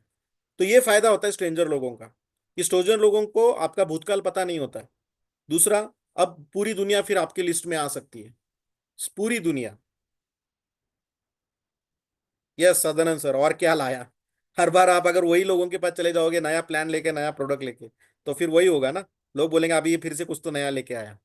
अब पूरी दुनिया आपकी लिस्ट में आ सकती है, और ये मैं सिखाऊंगा आपको, ये मैं सिखाऊंगा। नए दोस्त बनाने का कौशल्य विकसित करें, इसके लिए आपको एक नए दोस्त कैसे बना सकते हैं, इसका कौशल्य सीखना पड़ेगा। बातचीत आपको शुरू करनी पड़ेगी, आपको शुरू करनी पड़ेगी। जब आप किसी को ऐसे किसी एरिया में चले, किसी होटल में चले जाते हो, या लिफ्ट में जब आप हो, किसी कमर्शियल कंपनी में, ऑफिस में आप जा रहे हो, आप लिफ्ट है 10-15-20 माले का में आप ऊपर जा रहे हो, और लिफ्ट में कोई सामने, आपके सामने इंसान खड़ा हो गया, तो आपका काम है उसको स्माइल देना। एक स्ट्रेंजर बंदा है, आपका काम है उसको स्माइल देना, और स्माइल देके आपकी बात उसको आप शुरू करना। इसको बोलते हैं इनिशिएटिव लेना। ठीक है। और एक चीज हम कर सकते हैं, या कंपनी आपको एक बैच देती है, अभी मेरे पास दिखाने के लिए नहीं है यहाँ पे, मैं कल दिखाऊंगा आपको जब आप अप्रोच के लिए जाएंगे। ड्रेस कोड के बारे में जब मैं बताऊंगा तब आपको बताऊंगा। एक बैच आता है कंपनी का, एजुटेक का, वो आप लगाओ। जैसे आप लगाओगे तो लोग आपको पूछेंगे, देखेंगे, या फिर कंपनी का टी शर्ट परचेस करो। तो जब आप ये टी शर्ट परचेस करते हो, अलग अलग टी शर्ट्स कंपनी के हैं, जब आप टी शर्ट परचेस करते हो, तो लोग पूछते हैं ये क्या है, व्हाट इज एजुटेक। जब आप कोई बैच लगाते हो यहाँ पे गोल, तो लोग वहां पे लिखा है एजुटेक, तो लोग पूछते हैं व्हाट इज एजुटेक, ये क्या है एजुटेक। तो फिर आप शुरू कर सकते हैं। और आपका, आपको कोई अगर पूछता है कि आप क्या करते हो, या फिर जब आप किसी को अनजान आदमी से बात शुरू कर देते हो, आप उसको स्माइल देते हो, फिर आप उसको पूछते हो कि आप क्या करते हैं, फिर वो बोलता था कि मैं ये करता हूं। और फिर जब आपको वो पूछता है कि आप क्या करते हो, तो फिर वहां आता है एलिवेटर स्पीच नाम का कंसेप्ट। एलिवेटर स्पीच यानी कि आपको बहुत संक्षिप्त में, बहुत शॉर्ट में एक ऐसा डायलॉग मारना है जिससे सामने वाले के पास अपनी एक बिजनेस अपॉर्चुनिटी पैदा हो सकती है, और वो इंटरेस्टेड पैदा हो जाए, उसमें एक इंटरेस्ट पैदा हो, वो कस्टमर में, वो स्ट्रेंजर, अनजान आदमी में आपके प्रति, आपके काम के प्रति, आपके प्रोफेशन के प्रति एक इंटरेस्ट पैदा हो। इसको बोलते हैं एलिवेटर स्पीच। अगर कोई आपको पूछता है कि आप क्या करते हो, अगर कोई यस तौफीक जी, देखो तौफीक जी यहाँ पे बोल रहे हैं कि ये मेरे साथ हो रहा है। आई कार्ड देखकर लोग पूछ रहे हैं कि आप क्या करते हो। तो ये आई कार्ड डालने का फायदा होता है, जब आप पूछ डालते हो तो लोग पूछेंगे। जब आप पब्लिक एरिया में जाओगे, जहाँ पे लोग ही लोग रहेंगे, तो लोग वहां से कुछ ना कोई तो पूछेगा। आप मॉल चले जाओगे, आप किसी कमर्शियल कॉम्प्लेक्स चले जाओगे, आप होटल में चले जाओगे, आप मूवी चले जाओगे, तो कोई ना कोई तो आपको पूछेगा आप क्या करते हो। तो 30 सेकेंड में आपको उसे इस तरीके से समझाना है जिससे एक बिजनेस अपॉर्चुनिटी पैदा हो सकती है, जिससे उसको उसमें एक क्यूरियोसिटी बिल्डअप हो सकती है। अगर वो पूछता है कि आप क्या करते हो, तो आपको एक डायलॉग मारना है उसको। हम बच्चों को अच्छी शिक्षा और संस्कार देते हैं। बहुत ही बढ़िया डायलॉग है। हम बच्चों को अच्छी शिक्षा और संस्कार देते हैं। ऐसा डायलॉग जैसे ही आप उसको मारते हो, क्या लगता है सामने वाले को, क्या लगेगा? आपने हम हमें ऐसा बोलना ही नहीं है कि हम एजुटेक करते हैं, हम हमारे पास 5 कोर्सेस है, ये है वो है। ऐसा कुछ बोलना नहीं, बस एक ही डायलॉग मारना है। हम बच्चों को अच्छी शिक्षा और संस्कार देते हैं। जैसे ही आप ऐसा बोलोगे, सामने वाले को क्या लगेगा? क्या लगता है आपको सामने वाले को क्या लगेगा? सामने वाले में को एक इंटरेस्ट पैदा हो जाएगा, सामने वाले में एक क्यूरियोसिटी पैदा हो जाएगी। क्यूरियोसिटी और पूछने की उसमें एक इंटरेस्ट पैदा हो जाएगा कि एग्जैक्टली क्या है ये, एग्जैक्टली क्या करते हो आप। फिर वो बोलेगा मतलब। हमें भी वही जानना चाहिए था। हम भी राह देख रहे थे कि ये सवाल पूछे मतलब क्या है। फिर हमें क्या देखना है, फिर हमें क्या बोलना है? जैसे ही उसने पूछा आप क्या करते हो, हमें बोलना है हम बच्चों को अच्छी शिक्षा और संस्कार देते हैं। फिर वो बोलता है कि इसका मतलब क्या है? मतलब ये है सर, हमारे 42 साल का रिसर्च ये कहता है। हमारा 42 साल का रिसर्च है, एजुटेक का 42 साल का रिसर्च है। ओके, तो हमारा 42 साल का रिसर्च ये कहता है कि बच्चे को अच्छे मार्क्स तभी मिल सकते हैं जब उनको हर कोई टॉपिक अच्छी तरह से समझ में आए, और उस टॉपिक को वो ज्यादा लंबे समय तक याद रखे। और इसी के लिए हमने फिजिकल दुनिया का पहला, भारत देश का पहला फिजिकल लर्निंग का निर्माण किया है, जिससे ये दोनों मकसद पूरे हो जाते हैं, जिससे बच्चे को टॉपिक समझ में भी आता है और याद भी रहता है। ऐसा हमारा एक लर्निंग है सर, फिजिकल लर्निंग। इसको हम प्रमोट करते हैं, ये हमने बनाया है। और इस प्रोजेक्ट को भारत सरकार और महाराष्ट्र सरकार ने प्रस्तुत भी किया है, पुरस्कृत भी किया है। ऐसा जैसे ही बोलेगे आप, वो क्या बोलेगा? सर एग्जैक्टली क्या है मुझे बताओ। अगर उसके घर में बच्चा रहेगा, अगर उसके घर में बच्चा रहेगा, तो उसको या तो शिक्षा अच्छी चाहिए या फिर अच्छा संस्कार चाहिए। संस्कार हम देंगे भगवत गीता से, शिक्षा हम अच्छी देंगे हमारे एजुटेक के प्रोडक्ट से। तो उसमें से अगर उसमें घर में अगर बच्चा रहेगा, तो पूछेगा सर एग्जैक्टली क्या है मुझे बताओ। तो फिर आपको बस क्या करना है, उसकी अपॉइंटमेंट लेना है। अगर वो आपके नजदीक रहता हो, तो सर इसे आप पे खड़े होके नहीं बता सकता मैं, उसके लिए मुझे आपको आधा घंटा आपको मुझे देना पड़ेगा। सर आधा घंटा मुझे आप दे दो, मैं आपको अच्छी तरीके से डेमो दे सकता हूँ। तो प्लीज सर आप बताइए, मैं कहाँ कब कब मिल सकते हैं, बोलो ना। तो इमीडिएटली 30 सेकंड में आपके सामने एक इंटरेस्टेड आदमी तैयार हो गया। कब तैयार हो गया? जब आप मार्केट में उतरोगे, लोगों को मिलोगे, अनजान लोगों को स्माइल दोगे, अनजान लोगों से बात करना शुरू करोगे, तो ऑटोमेटिकली सामने वाला बंदा भी आपको पूछेगा। तो जब आप ऐसे कुछ डायलॉग मारोगे, तो अगर उसके घर में बच्चा होगा, तो 101% उसको भी लगता है कि मेरे बच्चे को अच्छी शिक्षा मिले, उसे भी चाहिए कि मेरे बच्चे को अच्छे संस्कार मिले। तो ऑटोमेटिकली वो आपको पूछेगा, और फिर आप उसका क्या लोगे? अपॉइंटमेंट लोगे, काम हो जाएगा। कोई टेंशन नहीं, अपॉइंटमेंट मिलने में क्या बड़ी देरी है। तो एक बात याद रखना, आप कितना अच्छा डेमो देते हो, इससे ज्यादा ये मायने रखता है कि आप कितने ज्यादा डेमो देते हो। अगर आपको डेमो देना अच्छा लगता है, ये ज्यादा मायने, इससे भी ज्यादा क्या मायने रखता है, आप कितने ज्यादा लोगों को डेमो देते हो। मुझे बहुत अच्छा डेमो देने को आता है, लेकिन मैं डेमो ही नहीं देता हूँ, तो क्या फायदा? लेकिन किसी और को ठीक ठाक डेमो देने को आता है, ठीक ठाक, बुरा भी नहीं, ठीक ठाक। लेकिन वो हर दिन 5-5 लोगों को डेमो दे रहा है, तो वो मुझे क्रॉस कर लेगा। वो मुझे क्रॉस कर देगा। क्यों क्रॉस कर देगा? क्योंकि लॉ ऑफ एवरेज काम करता है। जितना ज्यादा लोगों को आप डेमो दोगे, उतना ज्यादा लोग जुड़ेंगे। अगर डेमो ही नहीं दोगे, तो लोग जुड़ेंगे ही नहीं। तो बात ध्यान में रखना, अच्छा डेमो देने से भी ज्यादा मायने क्या रखता है, कितने ज्यादा लोगों को आप डेमो देते हो। तो अभी आपको इनविटेशन लेना है। तो इनविटेशन देना है, तो मुझे लगता है कि बिजनेस प्लान का अलग इनविटेशन होना चाहिए, प्रोडक्ट का अलग होना चाहिए। ये अलग अलग इनविटेशन आपका होना चाहिए। और मेरा तो ये ख्याल है कि ज्यादा से ज्यादा लोगों को आप बिजनेस बताओ, क्योंकि सबको पैसों की जरूरत है। चाहे उसके घर में बच्चे हैं और आपको लगता है कि नहीं सर वो बिजनेस करेगा नहीं करेगा, सर वो नेटवर्क मार्केटिंग देखेगा तो फिर वो पॉजिटिव इंसान नेगेटिव हो जाएगा, ये बाद में की बात है, आप किस तरीके से प्रेजेंट करते हो इसके ऊपर है। बात यह है कि सबको एक अपॉर्चुनिटी दिखनी चाहिए कि इसमें मुझे पैसा भी मिलता है, मिल सकता है अगर मैं काम करता हूं तो ये आपको उसको दिखाना पड़ेगा। तो इनविटेशन के अलग अलग तरीके हैं। सबसे पहला तरीका है डायरेक्ट अप्रोच। डायरेक्ट अप्रोच, आप डायरेक्टली उसको अप्रोच करो, डायरेक्ट, ये पहला इनविटेशन है। दूसरा ओपिनियन, अगर आपसे कोई सैलरी से उम्र में बड़ा है, एक्सपीरियंस से बड़ा है, आपसे ज्यादा कमा रहा है, आप उसको रिस्पेक्ट करते हो, तो उसको ओपिनियन के माध्यम से अप्रोच करो। तीसरा, आप सस्पेंस क्रिएट करके भी उसको अप्रोच कर सकते हो। और चौथा, एक्सपांशन, एक्सपांशन के हिसाब से आप उसको अप्रोच कर सकते हो। कैसे, मैं बताता हूँ। एक्सपांशन मतलब आपके एरिया में एक, हमारे प्रोजेक्ट का एक नया ब्रांच खुल रहा है और उनको आपके एरिया में कुछ कंसल्टेंट चाहिए, तो एक्सपांड हो रहा है हमारा प्रोजेक्ट, आपके एरिया में एक्सपांड हो रहा है और उनको एक कंसल्टेंट चाहिए। तो मुझे लगता है कि तू उस बहुत काबिल है उस कंसल्टेंट के लिए, तू कर सकता है, तो उसके लिए थोड़ा सा तुझे मुझे मिलना है, मुझे तुझे मिलना है, ऐसा आपको आप उसको बोल सकते हो। कैसे, मैं बताऊंगा आगे। तो फोन कॉल करते समय इन चीजों का ख्याल रखिए। सबसे पहला, फोन कॉल के लिए एक सही समय और जगह चुनिए।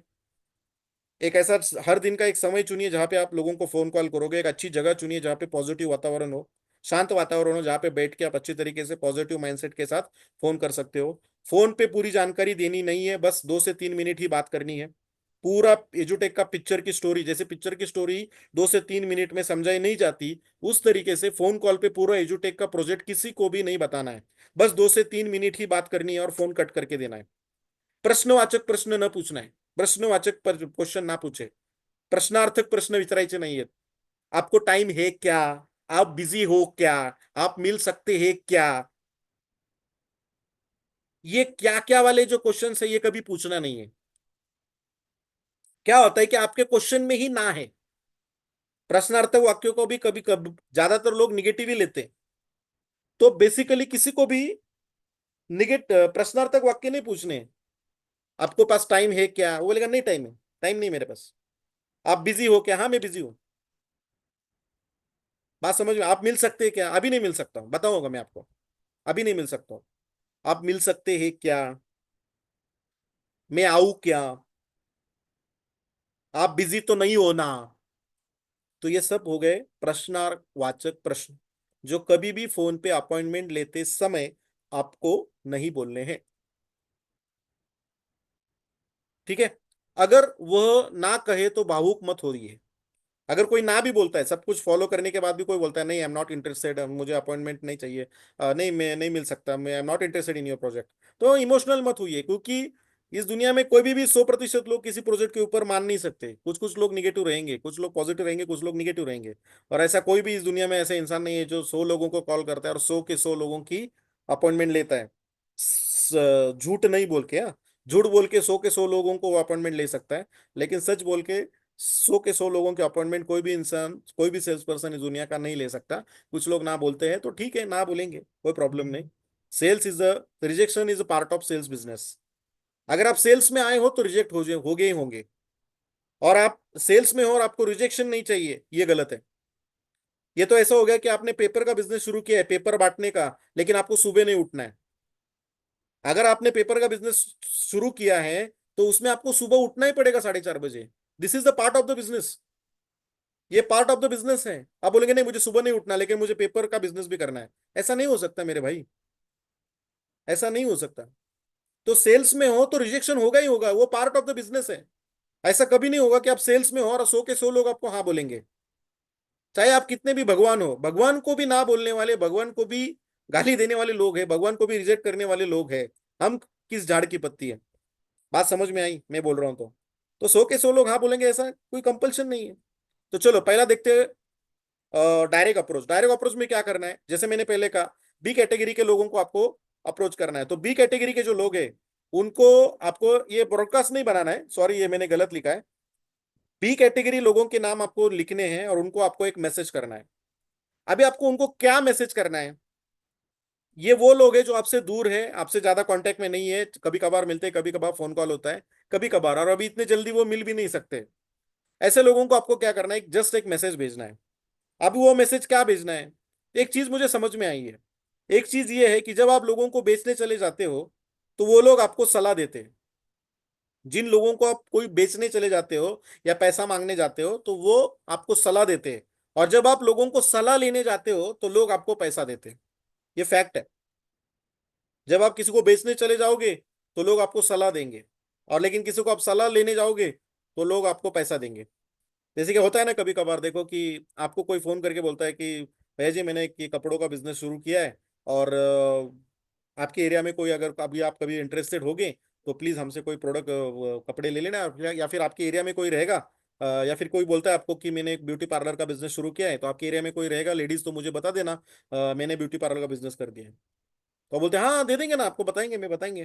तो हम एक सोशल कॉज बोलो या फिर मदद रूपी हम उसको बोल देते हैं कि नहीं यार मैं बताऊंगा आपको, कोई ना कोई तो रहेगा, मैं बताऊंगा। तो उसी तरीके से आपको एक मैसेज भेजना है। अभी मैसेज कैसे भेजना है? मैसेज इस तरीके से भेजना है।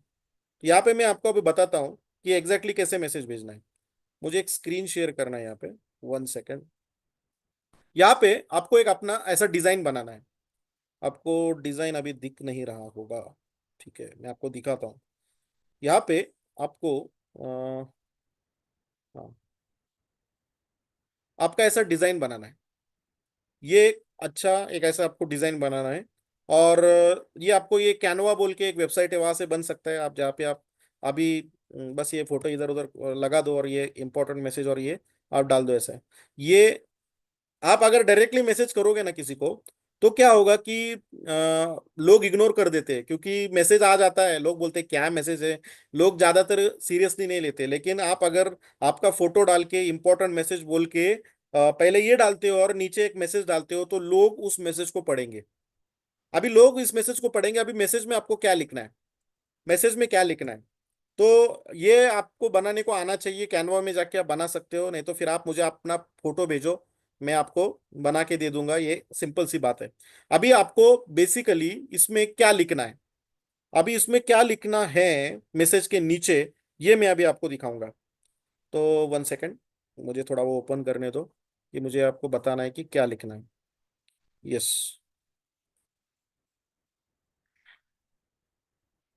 यस दिख रहा है आपको? इन हिंदी दिख रहा है किसी को? कोई मैसेज करके बोल सकता है? जो लिखना है हिंदी वर्जन ऐसा लिखा है मैंने, दिख रहा है क्या आपको सबको? हेलो? यस। ओके। इसकी मैं लिस्ट आपको दे दूंगा, स्क्रिप्ट दे दूंगा। आपको क्या करना है, बस ये पेस्ट करना है। Yes yes, thank you thank you thank you. आपको क्या करना है, बस ये पेस्ट करना है। तो यहाँ पे क्या लिखा है देखो मैंने, यहाँ से पढ़ना शुरू करिए आप। तो यहाँ पे मैंने लिखा है नमस्ते, उस पे लिखना है आपको उनका नाम। आशा है आप अच्छे होंगे, ये हिंदी में भी है। नीचे मैंने मराठी में भी लिखा है और इंग्लिश में भी बनाया है। आपको जो चाहिए वो ले लो। मैं ये फाइल आपको यहाँ पे थोड़ी देर में पेस्ट कर दूंगा। आपको क्या करना है, बस ये कॉपी करके आपके व्हाट्सएप में उसको डालना है। उसको लिखना है नमस्ते, उसका नाम, उसको यहाँ पे उसका नाम डालना है। और इसको आप थोड़ा बहुत चेंज कर सकते हो आपके हिसाब से।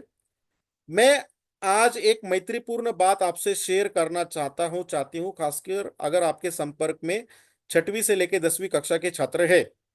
आजकल बहुत सारे बच्चों को पढ़ाई करते समय ध्यान नहीं लग रहा।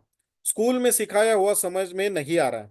ज्यादातर बच्चे ट्यूशन पर निर्भर हो रहे हैं, और माता पिता को बच्चों की पढ़ाई, बढ़ती ट्यूशन फीस और ध्यान की कमी को लेकर वो चिंतित है। इन्हीं समस्याओं का समाधान के लिए हाल ही मैंने एक शानदार प्रोजेक्ट से मैं जुड़ा हूँ जिसका नाम है एजुटेक। यह प्रोजेक्ट 3 साल पहले पुणे महाराष्ट्र से शुरू हुआ था, और अब तक 50,000 से भी ज्यादा बच्चों को इस प्रोजेक्ट से फायदा मिल चुका है। यह भारत का पहला फिजिकल लर्निंग मॉडल है जिसमें बच्चों के पढ़ाई का पुराना तरीका, किताब से पढ़ना, और नया तरीका, डिजिटली देखना, इन दोनों का सही मिश्रण किया है, जिससे बच्चों को सिखाया हुआ टॉपिक अच्छी तरीके से समझ में आता है और लंबे समय तक याद रहता है। इस प्रोजेक्ट को भारत सरकार और महाराष्ट्र राज्य सरकार की तरफ से पुरस्कार मिल चुका है। और अभी यहाँ पे हम क्या बोल रहे हैं, यहाँ पे नीचे मैंने एक बार यहाँ पे बोला लोगों को अच्छा नहीं लगता कि मैं उसको कुछ बेच रहा हूँ। तो यहाँ पे मैं आपको क्या लिखना है, जैसे मैंने यहाँ पे लिखा है, मैं अब तक एजुकेशन कंसल्टेंट के रूप में माता पिता को इस बेहतर और किफायती परीक्षा प्रणाली के से जोड़ने के लिए काम कर रहा हूं। अगर आपके संपर्क में अगर आपके संपर्क में 5वीं से 10वीं कक्षा का कोई छात्र है तो आप मुझे जरूर बताइएगा। मैं उन्हें इस बारे में उपयोगी जानकारी देना चाहूंगा। आपका धन्यवाद। अब जब आप एक ऐसा मैसेज किसी और को डालोगे जहां पे हम किसी को बेच नहीं रहे, बस उसको बता रहे कि आपके संपर्क में कोई है तो मुझे बता दीजिएगा। अभी इसी को फिर मैंने मराठी में भी किया आहे. नमस्कार, मी आज महत्वाची वस्तू तुमच्याशी शेअर करू इच्छितो. जर तुमच्या ओळखीत 5वी ते 10वीचे विद्यार्थी असतील तर आजकाल बऱ्याच मुलं अभ्यास करताना लक्ष केंद्रित करणे कठीण जात आहे, शाळेत शिकवलेलं समजत नाही वगैरे वगैरे. जे मागाशी मी हिंदीमध्ये सांगितलं ते जिथं मराठीमध्ये आहे. और इसी को मैंने इंग्लिश में भी बनाया है. बस आपको क्या करना है कि इसको पेस्ट करना है अपने लोगों के. लेकिन सबसे पहले आपका फोटो डालना है, और फोटो डालने के बाद आपको क्या करना है, नीचे ये पेस्ट करना है जो आपको लैंग्वेज सही लगे उससे. अब इससे क्या होगा, चलो बताओ. क्या फायदा हो सकता है अगर आप जब ये डालोगे तो क्या फायदा हो सकता है? कोई बताएगा? अगर ये आप किसी को डालते हो तो फायदा क्या हो सकता है? चलो बताओ, कमेंट में बताओ क्या फायदा हो सकता है.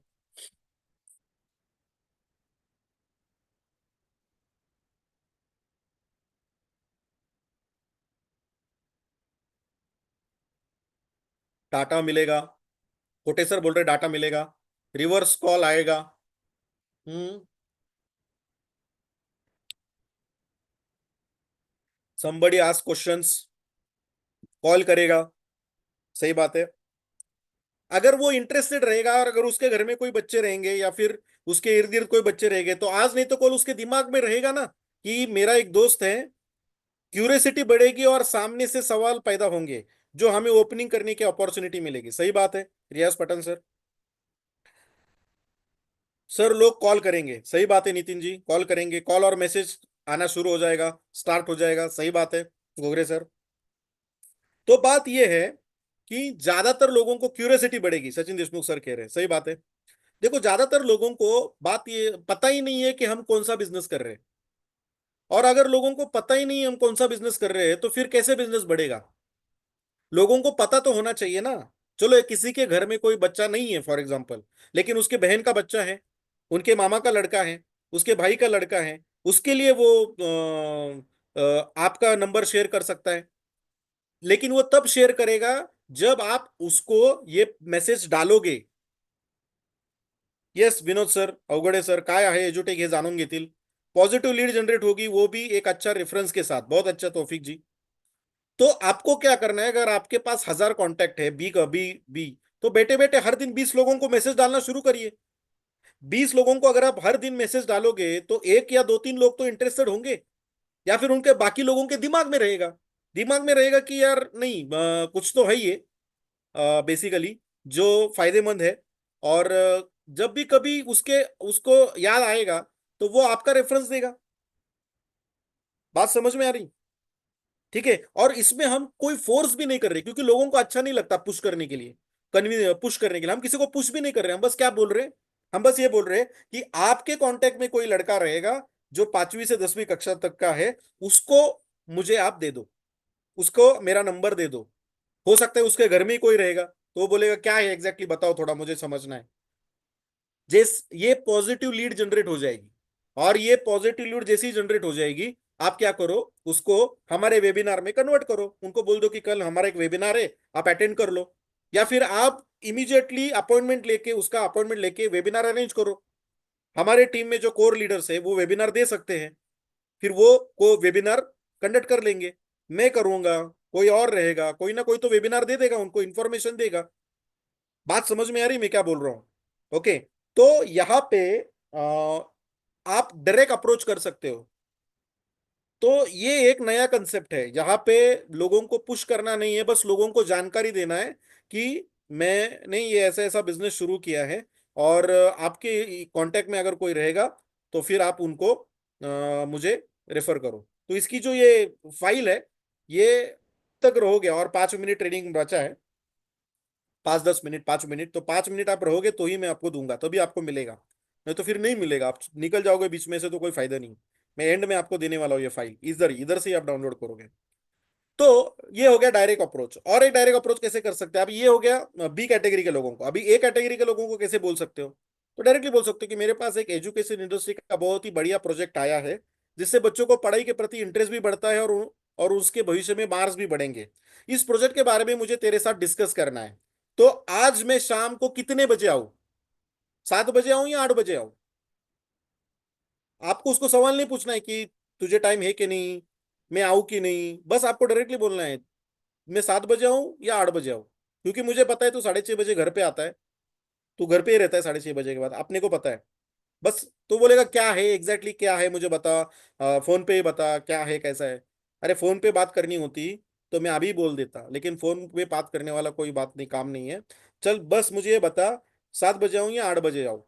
फिर वो बोलेगा नहीं मैं थोड़ा बाहर जा रहा हूँ आज, तो फिर कल बता, कल आऊँ 7 बजे आऊँ या 8 बजे आऊँ। हमें बस एक ही पॉइंट पे बात करनी है, 7 बजे आऊँ या 8 बजे आऊँ, और मैं फोन पे बात नहीं करूंगा। 2 मिनट से ज्यादा बात करनी नहीं है, एक क्यूरोसिटी बिल्ड करनी है बस। और उसको यही बोलना है कि मैं आ रहा हूँ, तो भाभी जी तू और तेरा लड़का तीनों घर पे होने चाहिए, क्योंकि बात तेरे बच्चे के करियर के ऊपर है। तो इसी के चलते आप तीनों कब घर पे होते, 7 बजे आओ या 8 बजे आओ, बस इसके ऊपर ही बात होनी चाहिए। बाकी डिटेल में क्या प्रोजेक्ट है, प्रोजेक्ट का नाम क्या है, कुछ भी बताने का नहीं है, बस इतना ही बोलना है। बस डायरेक्ट अप्रोच। और एक बोल सकते हैं, अब उस दिन हमारी बात हो रही थी कि हर एक इंसान को सेकंड इनकम सोर्स खड़ा करना है, तो उसी के ऊपर मेरे पास एक बहुत ही बढ़िया प्रोजेक्ट आया जिससे हम सेकंड इनकम सोर्स खड़ा कर सकते हैं। इस प्रोजेक्ट को मुझे तेरे साथ डिस्कस करना है। फिर वो बोलेगा क्या, कौन सा प्रोजेक्ट है, क्या है। अरे बस इतना ज्यादा ज्यादा इतना ही बोलना है कि एजुकेशन इंडस्ट्री का प्रोजेक्ट है, जहाँ पे हम एज ए कंसल्टेंट के रूप में काम कर सकते हैं। एक ऐसा बहुत ही बढ़िया प्रोजेक्ट है, तो जब तो उसके बारे में मुझे तेरे साथ डिस्कस करना है। चल बता, 7 बजे आओ या 8 बजे आओ। ज्यादा जिद करने लगे, बोले अरे मुझे तेरे घर में आके चाय पीना है, बोल नहीं पिला सकता क्या?